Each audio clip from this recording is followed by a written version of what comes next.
It's time for the Larry H. Miller Utah Summer Games at Southern Utah University in Cedar City. Register today to participate in the 40th anniversary season of a Utah sports tradition at utahsummergames.org. Participate in over 50 sports around the state. Then plan to join the opening ceremonies Friday, June 5th, presented by State Bank of Southern Utah.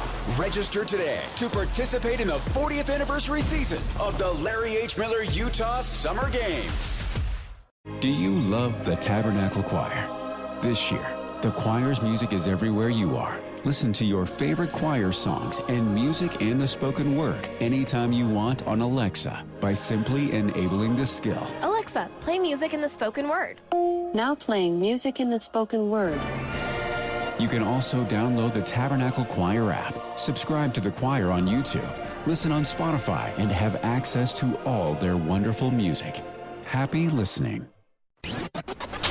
It's time to get your morning started with the news you need to know. News update.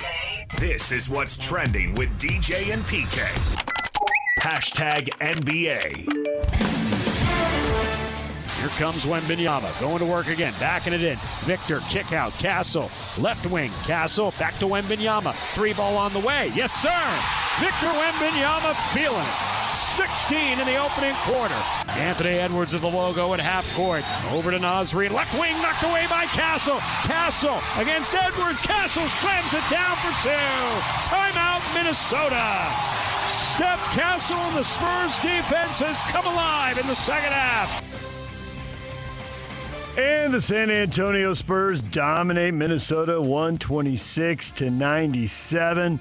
Spurs now lead the series 3-2 in PK. When Victor Wembanyama is very good, the Minnesota Timberwolves are 0-3. When he's been bad or ejected, they're 0-2, and they got to be really dejected that ejection did not lead to a suspension, because that was probably their best chance in Game 5. And if Minnesota fans are hot, and if Phoenix fans for 20 years ago are hot, I get it, but there's not much they can do once he takes the court. Well, that's why if they win the title, I will consider it bogus, just like I did in the Phoenix thing, whenever that was in Steve Nash's era.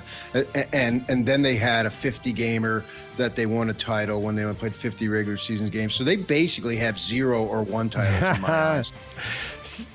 It is so funny to me how some teams get held responsible for shortened seasons and other teams totally get away with it. And no one ever says anything. That 50-game season sticks in everybody's craw. But I think if we look it up, there was a 66-game season that the Spurs won a title in also. 2 of their 5 titles really did come in shortened seasons. Yeah, but you decided 66 is okay. You told me that somehow the schedule would be good if they played 66. So I'm going to go because of my deep respect for you. Oh, thank you, PK. You acknowledge that one. Thank you. Yeah. That was my idea when they were talking about shortening the season 20 years ago, and they didn't, as opposed to now when they're talking about it and they're not going to do it. You play everybody twice, you play everybody in your division 4 times, boom, 66 games, and we're good. Let's go. And that's ironic because when I wanted the Jazz to hang a Northwest Division banner, you poo-pooed it and you said divisions don't matter.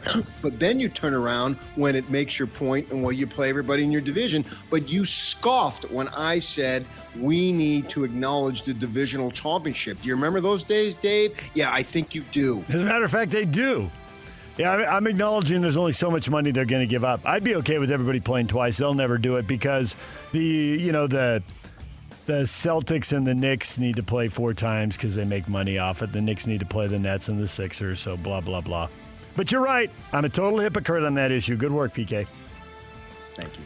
Cleveland and Detroit tonight, Game 5. What will happen? 6 o'clock ESPN. Cleveland at home again, like every other game in this series and every game in Detroit's last series. Or finally, does someone break through on the road here? Excuse me, be Detroit at home, or does Cleveland break through on the road? Oh, I think they're very capable of winning in Detroit. Absolutely. I've been saying all along, this is just a sliver of difference between these two teams. And so basically it boils down to who plays better than the other team and who gets some. And you were talking about Sam Merrill, I think it was yesterday, making some vital contributions off the bench. And that is plausible, as are some other guys, whoever it might be. You know, there's a minuscule difference between these teams. So it might come down. It may come down to Mitchell and Cunningham for all I know, but it could come down to some role players playing a little bit better than what they normally do. The Philadelphia 76ers. 7-game series. They beat the Celtics. They're feeling great. They get swept by the Knicks. And now they sweep out the president of basketball operations. Daryl Morey is gone. They keep head coach Nick Nurse. Bob Myers, who helped build the Warriors, is now the president for Harris Blitzer Sports and Entertainment, and he will lead the search for the new top 76er executive who will oversee the franchise's basketball department. PK, you always go nuts over to the shooting threes and some math nerd. And it's not just one math nerd. There's a whole line of them. And Daryl Morey is somewhere near the front of that line. I think that was a very analytics-driven he made a bunch of analytics-driven decisions. Everybody does to one degree or another, but I think he does to a larger degree. Maybe it'll change a little bit. Maybe they'll get away from that a little bit. See where they go. He's your guy. I remember you quoting him. I think you must have heard him on your Boy the Herd show or something. You came in and quoted him. I'd never even heard of him. So, what'd I quote him about? I don't remember, but because I think, who is this guy? I don't. And then he did something with a tweet or something that got him into trouble. Yes, the whole thing about China was him tweeting about China. That started that snowball rolling downhill. I heard that the president is going over to China, and on the plane with him was like 15 billionaires. Yeah. And at least 7 of them were BYU fans, apparently. Hey, I see what you did there. I wondered where you were going with that. Like, what is the point of this? There's the point of that. Couple of deaths in the NBA. Jason Collins, first openly gay NBA player, died of brain cancer yesterday at the age of 47. His brother Jaren, his twin, played for the Jazz for a long time. And Memphis Grizzlies forward Brandon Clark found dead in California at the age of 29. LAPD telling ABC News Clark was suspected of having died of drug overdose. No evidence of foul play. 29 and 47, that is very young for both of those guys, PK. Well, we didn't know Jason, but we had Jaren on a number of times back when players used to be able to come on the show, and he was very accommodating there. And he's an LA kid. Both of them were. I remember them growing up. Stanford, right? Back from my time. They did go to Stanford, yeah. Them and ironically the Lopez twins, two big men twins. And then Clark was a high school phenom in the Phoenix area. I'd heard of him for many years, and there was a lot of tributes I saw yesterday from Phoenix people because he grew up there. He played, I think it was Desert Vista High School, and was a star. Went to San Jose and then over to Gonzaga, and has been a pretty good player in the NBA. And if there's some drug stuff, it's just it's bad either way, but somehow this makes it a little bit worse if it was self-induced and what was going on there. It's crazy. It's so unfortunate. DJ and PK. Hashtag NFL. Well, aren't they also sometimes the owners are bringing in grass for like soccer and not for their own players? So how do you go about that? Because that just seems really off. Why wouldn't you want to protect your investment in that? Right. You look at FIFA; they'll roll out the grass, the green carpet for soccer players, and that's become the norm. Where over in the European leagues, that is what you do. You play on grass. They have surface standards that. Each thing is rolled out. It's exactly how it's supposed to be. And those players will not play if it's not that. And I think they came out to a practice in the DC area and they went out just to a practice field and they said, this isn't good enough. We're not practicing today. And that's what the players decided. They are very particular. I know there are some for the high level players that's in their contract. Like if it's turf, I ain't playing on it. And that's how they take a stand. And I think this is something that's really important to guys. NFL players are watching some of these NFL stadiums get new temporary grass fields installed for the FIFA World Cup that's upcoming next month. I know Seattle's getting one. That's why RSL had a game moved. And so now you hear the debate, whether it's players, whether it's agents, maybe sometimes some executives, they want grass on all these fields. Turf is good, but not good enough. It's better than it used to be for sure, but not good enough. 92% of the players say they want grass over turf in a poll of 1,700 NFL players.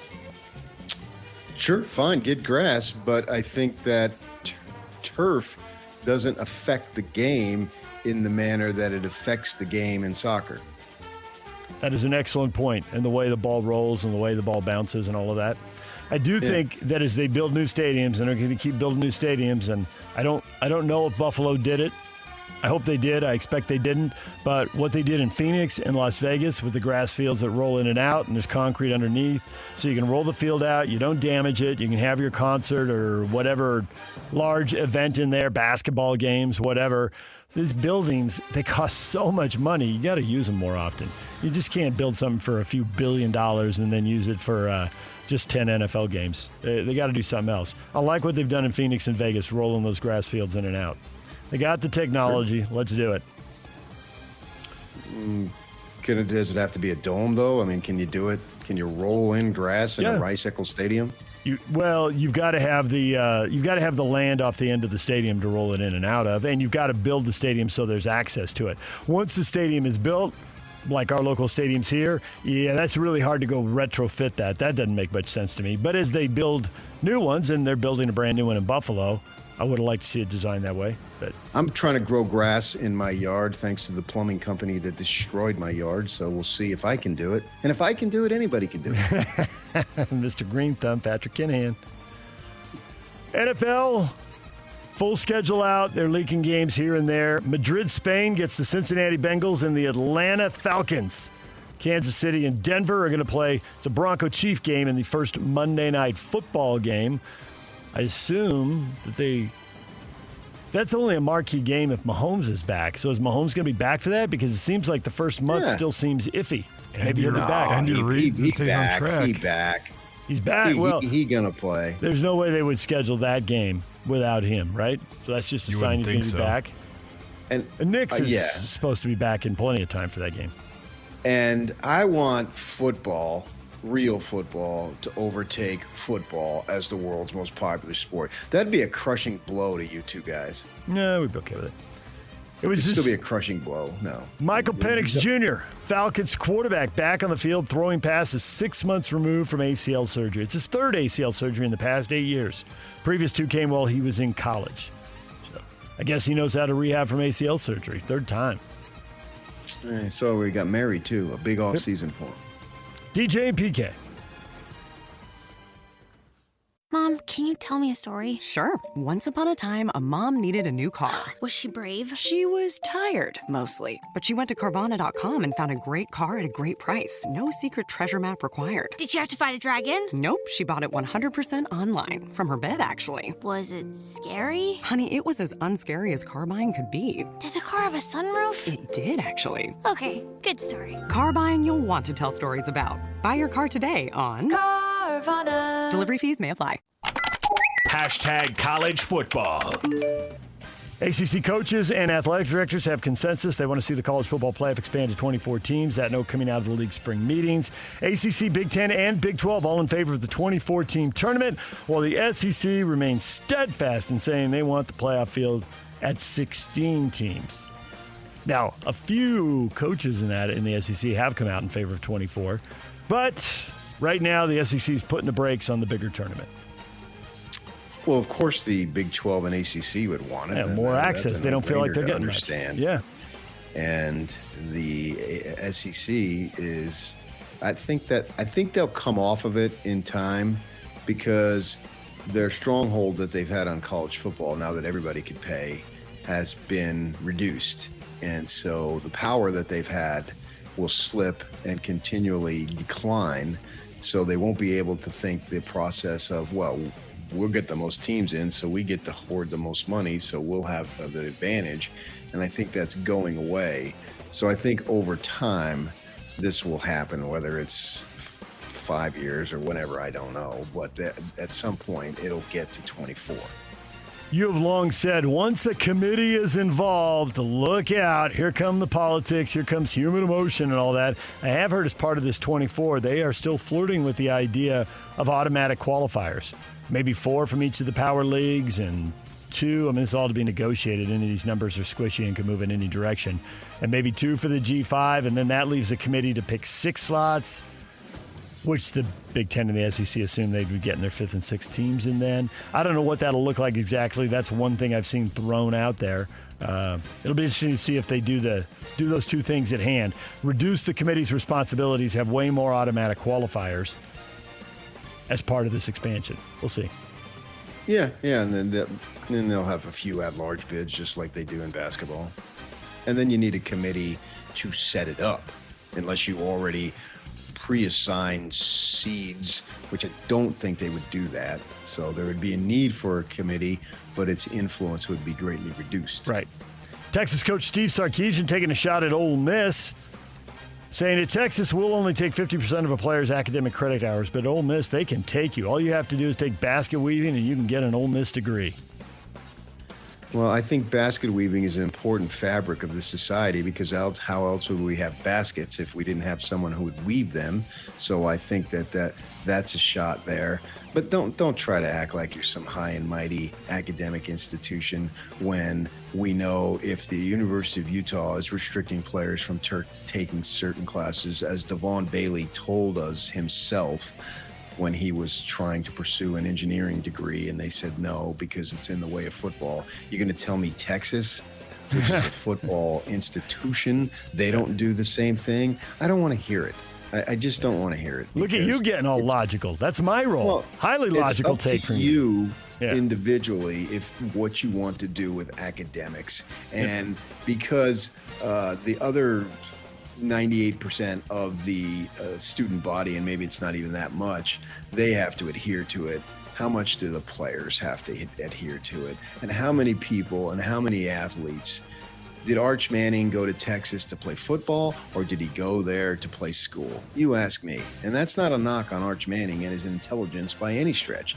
But they're choosing these institutions because of football and money, not because of the engineering school or the business school or any of that other crap. Nope. That was Devon's point. He said he wanted to be a contractor when he's done playing football, and he needed an engineering degree, and there's no way that works out when you got a football schedule. You just can't do it. And now he's going to be a star opposite Jordan Tyson. That would work. Passing attack they're going to have. That'd be cool. Gives me a rooting interest. I feel like I know him just a little bit. But let's go. All right, DJ and PK. Hashtag Major League Baseball. Payoff pitch here to Grisham. Runners go. Here's the pitch swung on, a deep drive, right center field. Going, and gone! A 3-run homer for Trent Grisham. And the Yankees have blown it open. It's 6-0 here in the third inning. Swung on, smoked into the gap right center field. It's down for a base hit. It's cut off by Matthews before getting to the track, and Cal Raleigh has a base hit. The dugout celebrating. And so's Cal. Everyone can feel great about that one. Cal Raleigh with a base hit. Now here is Haas, who hit one in the third inning. Right-handed batter. And he swings and he hammers one. High and deep, left center, on its way. Adios, Pelota. Highlights from the day in Major League Baseball. Cal Raleigh 0 for 38. Now that's a slump, PK. I know you were a light hitting third baseman at Thunderbird High, but 0 for 38. Oof. Yeah, I would also add, and please include a weak fielding. No, you were a Gold Glover. There were only 3 errors, and one was a high chopper, and the Moon Valley field is spun the wrong way. No, I'm not buying that. I'll go with light hitting. But I'll give you 10 minutes to stop.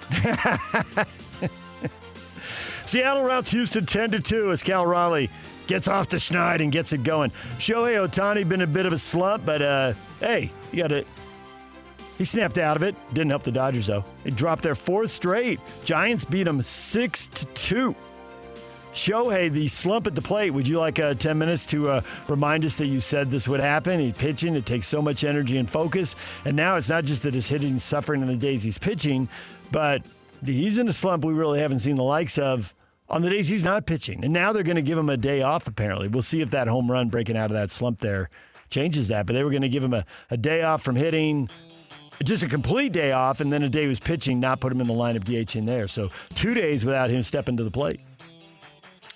Yeah, I think we're seeing it come to pass. It hasn't been done for a reason. And I think other players could have done it, but they were too valuable doing whatever. Mike Trout threw a perfect game no-hitter in high school once. And I was at Dodger Stadium once when they were playing the Angels down at Pac-12 Media week and coincided with that. And I went to the ballpark that night, and he threw a guy out from center field, and they said the throw registered 94, and that's not 60 feet 6 inches. Right. That's from center field to home plate, right? And so it's not a knock on Shohei. And this was an intense discussion about this very topic yesterday on the Baseball Network. Guys who played the game were talking about this very thing. And yeah, I think there's a cumulative effect there. We're showing, and the Dodgers are going to have to figure out, well, what do we want?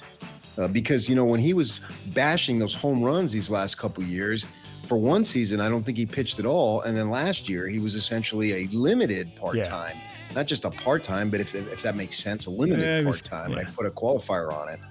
He was a spot starter coming back from that arm surgery he had, Tommy John surgery.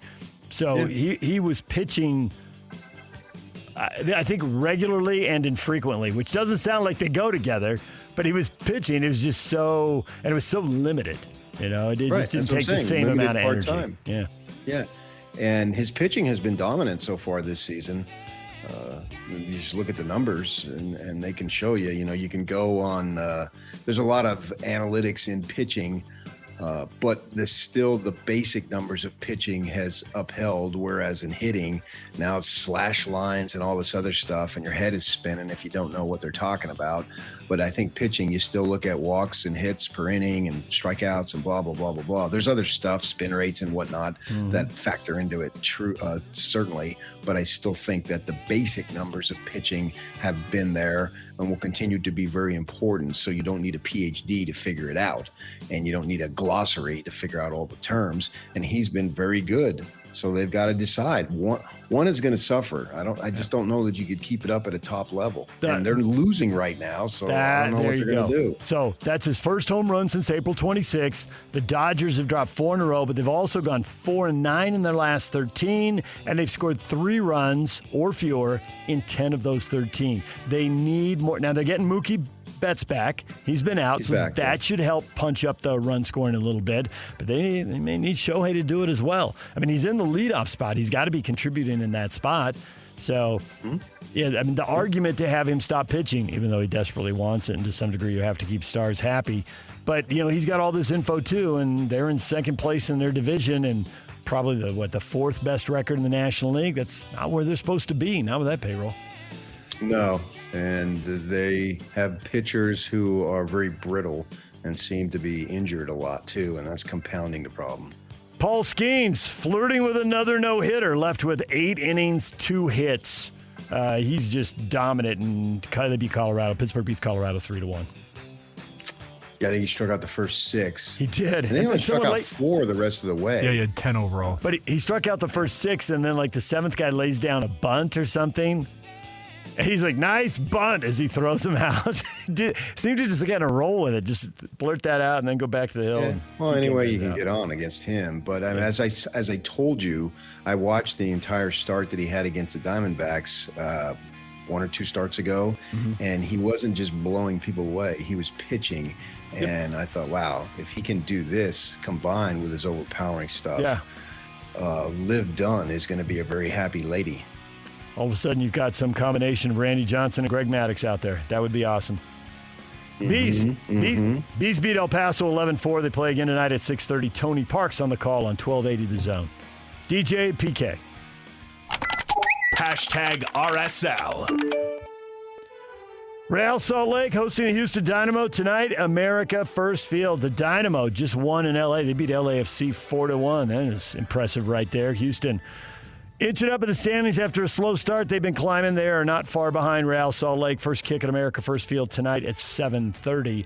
They just put out a list, as they often do, PK, of all the teams and what they're paying. And RSL has one of the top 100 best compensated players in the league and is 23rd out of the 30 payrolls. I guess the price of and how much? Price of poker is going up. What? Who and how much? Morgan Giavogi is making about $2.2 million. They spent more because they had to spend more to acquire him, but his salary was listed at $2.2 million. Justin Glad was at $1.1 million, but I don't think he was in the top 100. I think he was like 150 or something like that. 7:30 for the game tonight. Pregame at 6:30 on 97.5 The Zone. DJ and PK. #NHL. Eichel finds the right circle. They threw it across. They score! Dorothea! Pandemonium on the strip. Vegas 3, Ducks 2. The Knights take game 5. Eichel to Dorothea. The Knights win it in overtime. Vegas Golden Knights, a 3-2 series lead after a 3-2 overtime victory over the Anaheim Ducks. And in the other game, Buffalo somehow threw up. Just getting in the attacking zone there, just dumped the puck in. It hit the boards, bounced back, hit the goaltender's skate, and went in. Tied the game at 2. They got a power play goal for the third one, and they win 3-2. So that series with Montreal is 2-2. You got to do all the right things, PK, but you sometimes need the puck to bounce your way, and the Sabres got that in a big, big way. Yeah, that's with this sport. There can be some fluky goals, that's for sure. Yep. Tonight, Game 5, Colorado and Minnesota. The Avalanche with a 3-1 lead over the Wild. It's on TNT tonight at 6. The Pittsburgh Penguins star Sidney Crosby going to Switzerland to represent Canada in the Men's World Hockey Championships. It'll be the 38-year-old's 4th appearance in the tournament. The World Hockey Championships always overlap with the Stanley Cup. So if you're with the Stanley Cup playoffs, so if your team goes deep, you're not available for the World Championships. Always bizarre scheduling, and it always happens that way. It's sort of like the Pro Bowl. Ironically, you're right. What is trending? Brought to you by Shamrock Plumbing. There's no job too big or too small. Get the personal touch with Shamrock Plumbing. All right, coming up, Brian Taylor, Real Golf Radio at 8:30 to talk PGA Championship. And Kristen Peak, NBA.com and Hoops headquarters contributor. She will join us at 9 o'clock and talk about the draft and how she thinks things are going to play out at the top, which is also our question of the day. Should the Jazz change the way things play out at the top? How much would you put in the pot of gold that the Wizards are bound to demand if they're going to trade out of the top spot? We'll get to the question of the day next. Stay with us. DJ and PK, it's 97.5, the KSL Sports Zone. If the world were like a Sleep Number mattress, everything would adapt for your comfort. Because as your life changes and your body changes, Sleep Number mattresses adapt and shift to give you personalized comfort night after night. And now everything's on sale during our Memorial Day event. Save up to $1,200 on mattresses for a limited time. To experience a whole new world of comfort, visit a Sleep Number store or go to sleepnumber.com. Sleep Number, to a good night's sleep. When someone is told they have diabetes, it can feel like everything in their life has changed. Everyday decisions, what to eat, how to stay active, what the future holds, feels like a mystery without a solution. But with the Dexcom G7 and G7 15-day continuous glucose monitoring systems, it's easy to see where your glucose is, where it's been, and where it's headed in real time. This gives you the power to make confident choices about food, activity, and medications, helping you stay in range, lower your A1C, and protect your long-term health. And with the new Dexcom G7 15-day, you get up to 15.5 days of wear time per sensor. It's the most accurate and longest-lasting CGM system available, giving you even more freedom and convenience. Dexcom G7 CGM systems give you the knowledge to better control diabetes for healthier tomorrows. Start your healthier tomorrow today at Dexcom.com/knowledge. Dexcom data on file. G7 15 days for adults 18 plus. In trial, 74% of sensors last 15 days. 26% may not. Excludes implantable CGM systems. For full prescribing information on risks, benefits, and compatible smart devices, visit Dexcom.com.